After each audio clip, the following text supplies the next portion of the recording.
خندہ روئی سے پیش آنا سب سے پہلی نیکی ہے۔ کارخانہ قدرت میں فکر کرنا بھی عبادت ہے۔ ادب بہترین کمالات اور خیرات افضل ترین عبادات میں سے ہے۔ موت ایک بے خبر ساتھی ہے۔ عقل مند اپنے آپ کو پست کر کے بلندی حاصل کرتا ہے اور نادان اپنے آپ کو بڑھا کر ذلت اٹھاتا ہے۔ دوستی ایک خود پیدا کردہ رشتہ ہے۔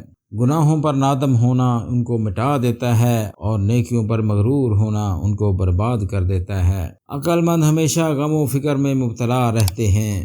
آدمی کی قابلیت زبان کے نیچے پوشیدہ ہے۔ معافی نہایت اچھا انتقام ہے۔ ہوشیاری اس کا نام ہے کہ انسان اپنے تجربے کو محفوظ رکھے اور اس کے مطابق کام کرے۔ سچائی میں اگرچہ خوف ہے مگر باعث نجات ہے، اور جھوٹ میں گو اطمینان ہے مگر موجب ہلاکت ہے۔